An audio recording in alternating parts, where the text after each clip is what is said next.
현재 아파트들의 집값이 큰 폭으로 하락하고 있어 큰 혼란을 야기하고 있습니다. 수도권뿐만 아니라 계속 오를 것으로 보여졌던 서울 강남과 서초 지역의 집값도 하락세를 나타내고 있어 부동산 시장이 시끄러운데요. 계속 오르던 집값이 왜 하락하고 있을까요? 집값 하락의 이유는 미국의 기준금리 인상 때문으로 예상하고 있습니다.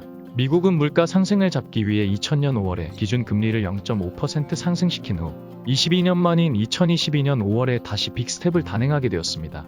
하지만 물가 상승을 잡지 못하고 1994년 11월 자이언트 스텝을 밟은 후 무려 28년 만인 2022년 6월에 자이언트 스텝을 단행했습니다. 여기서 그치지 않고 7월 28일에도 기준금리를 0.75%포인트 상승시켜 2달 연속 자이언트 스텝을 밟았습니다.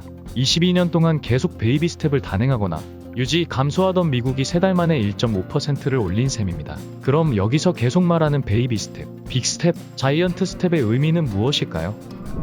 우선 베이비 스텝, 빅 스텝, 자이언트 스텝의 의미를 정리해보면 방금 말한 미국 기준금리 인상 이야기로 알 수 있듯이 베이비 스텝은 기준금리를 기존대로 0.25%씩 인상하는 것을 말하고 빅 스텝은 금리 인상 폭을 0.5% 인상하는 것을 말합니다. 한꺼번에 많은 단계의 스텝을 간다는 의미로 빅 스텝으로 불리고 있는데요. 그보다 더 큰 개념으로 무려 0.75%를 올리는 것을 자이언트 스텝이라고 말합니다. 그럼 도대체 미국의 금리 인상이 한국에는 어떤 영향을 주길래 우리나라 집값에 영향을 끼친다고 말할 수 있을까요? 집을 사기 위해선 대출을 끼지 않고 집을 구매하기엔 어려움이 있는데요. 그래서 우리는 보통 금융기관에서 대출을 하고 있습니다. 금융기관은 고객이 돈을 빌려가면 이자를 받으며 운영되는데 기준금리가 변동되면 결국 일반 국민의 대출 이자에 반영되어 직접적인 영향을 미치게 됩니다. 그럼 평소처럼 대출받아 매매하면 되지 미국 기준 금리 인상이랑 무슨 상관일까? 싶은 분들도 계실 텐데요. 한국 금리가 미국 금리보다 낮으면 외국 투자자가 우리나라에서 자금을 빼 원화 가치가 하락하게 됩니다. 쉽게 말하면 미국의 기준 금리가 우리나라의 금리보다 높을 시 외국 투자자들은 더 크고 안정적인 미국 시장에 자금을 넣고 싶어 해서 한국 시장에서 자금을 빼게 되는 것입니다. 한국 시장에서 외국 투자자들의 투자를 받기 위해선 미국보다 높은 금리를 투자자들에게 제시하여야 합니다. 여기에서 알 수 있듯이 미국의 금리 역전은 경제 침체의 전조라고 볼 수 있습니다. 그래서 우리나라는 미국의 기준 금리보다 높은 금리를 제공해야만 하는 것입니다. 그래프를 보면 미국이 빅스텝을 밟은 2022년 5월의 기준 금리 1%가 되었고 우리나라는 베이비 스텝을 단행해 1.75%로 올렸습니다.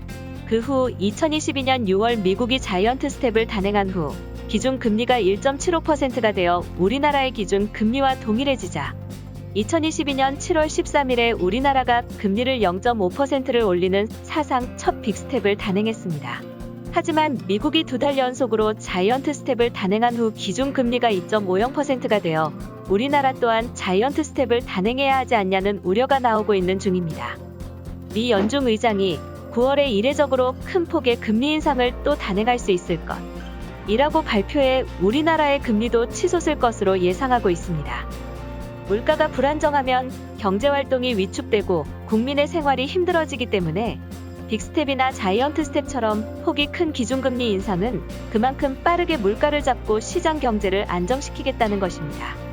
이렇게 금리가 높아지면 경제시장은 안정화되겠지만 국민들이 감당해야 할 이자 또한 늘어나게 되기 때문에 대출 없이는 집을 살 수 없는 사람들이 많아 이자가 부담스러워 거래하는 사람들도 줄고 그에 따라 매매가도 내려가고 있는 것입니다. 그럼 이에 대한 아름다운 내 집 갖기 카페 회원들의 의견은 어떨까요? 0.75는 물가 안정이 되었다는 판단하에 이미 예상된 금리가 나온 거라 다행인 거죠. 한국이 무리하게 금리를 올릴 이유가 없어졌다는 겁니다. 그래서 환율도 내려갔고요. 벌써 금리 고점 조만간 찍고 내년이면 빅스텝이 아니라 100스텝 할 것 같네요. 부동산 하락이 올해는 못 갈 듯한데 부동산 주기는 돌고 돈이 버티세요. 내년에는 금리 인하 속의 현물 자산은 상승세 전망. 하락이 이제 시작 단계라고 하더라고요. 금리 오르고 1년 이상 지나야 던지는 분들 하나둘 생긴다고. 솔직히 금리 무섭습니다. 기존 대출에서 최소 2배는 내야 하니까요. 단순히 금리가 조금 높아진다고 있는 집을 던지지는 않아요. 고금리로 인한 경기 위축, 가계경제의 어려움과 가격 하락 기대감으로 하락하는 것이겠죠. 금리 오르면 집값은 떨어집니다. 그러나 그것보다 더 큰 하락 요인은 올해 말부터 신규 입주가 시작된다는 것이 더 큰 이유지요. 등과 같은 의견들이 있었습니다. 금리 인상으로 인해 부동산 시장이 어떻게 변할까요? 댓글로 자유롭게 의견 남겨주시고 더 많은 의견을 보고 싶으시다면 아름다운 내 집 갖기 카페에 오셔서 의견 나눠보세요. 그럼 영상이 도움이 되셨다면 좋아요와 구독, 알림 설정 꼭 눌러주시고 다음 영상에서 만나요.